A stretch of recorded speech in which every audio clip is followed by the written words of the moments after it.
Praise lord. ఈ దినమున పౌలు కొరింథీయులకు రాసిన మొదటి పత్రిక 16వ అధ్యాయము 13వ వచనం 14వ వచనం మనం చదువుకున్నట్లయితే, మెలకువగా ఉండుడి, విశ్వాసమందు నిలకడగా ఉండుడి, పౌరుషము గలవారై ఉండుడి, బలవంతులై ఉండుడి, మీరు చేయి కార్యములన్నీ ప్రేమతో చేయడి అనే మాట సెలవిచ్చినారు. ప్రియ దేవుని బిడ్డ, ఆయన రాకడ సమీపంగా ఉన్నదని చెప్పి ప్రకటన గ్రంథంలో మనందరికీ తెలియజేయుచున్నారు. ఆయన రాకడ ఏ దినమున, ఏ సమయం, ఏ గడియలో ఎప్పుడు వస్తుందో మనకి తెలియదు, ఎలా వస్తుందో తెలియదు. కాబట్టి మనము ఆయన రాకడ పర్యాంతరం వరకు మనందరం మెలకువ కలిగి ప్రార్థన చేయవారుగా ఉండాలి. ఆయన రాకడ పర్యాంతరం వరకు సిద్ధపడి ఉండాలి.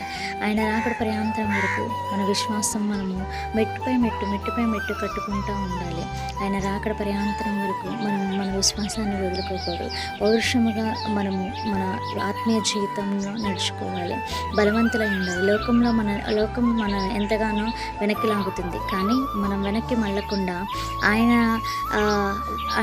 యొక్క నిరీక్షణతో, ఆయన మీద నిరీక్షణతో మనం ముందుకు సాగిపోవాలి. ఆయన పనులు మనం ఏదన్నా చేసింది కానీ ప్రేమతో చేయాలి. చిరాగ్గా విసిగించుకుంటూ మనం ఏ పనులు చేయకూడదు. ప్రియ దేవుని బిడ్డ, ఈ ఉదయకాల సంబంధం నేను చెప్పదలిచింది ఏంటంటే, ఒక సిద్ధపడిన కన్యక వలె మనం కూడా మన దివిటీలు పట్టుకొని మన విశ్వాసం ఎప్పుడు ఆయన రాకడ ఎప్పుడు వచ్చినా కానీ మెలకువగా ఉండి సిద్ధపడిన వారి వలె దేవుడు ఎప్పుడు వచ్చినా ఆయనతో పాటు మనం నడుచుకునే బిడ్డలుగా ఉండడానికి మనము ఇప్పటి నుంచే మెలకువగా కలిగి మనం సిద్ధపడదాం. ఇచ్చిన కొద్ది మాటలు దేవుడు దీవించి ఆశీర్వదించిన గాక. ప్రార్థన చేసుకుని, పరిశుద్ధ ప్రేమల తండ్రి నీకే వందనాలు ప్రభు. మేము సిద్ధపడిన కన్యకల వల్ల ఉండడానికి కృప చూపించండి, కృప దయచేయమని.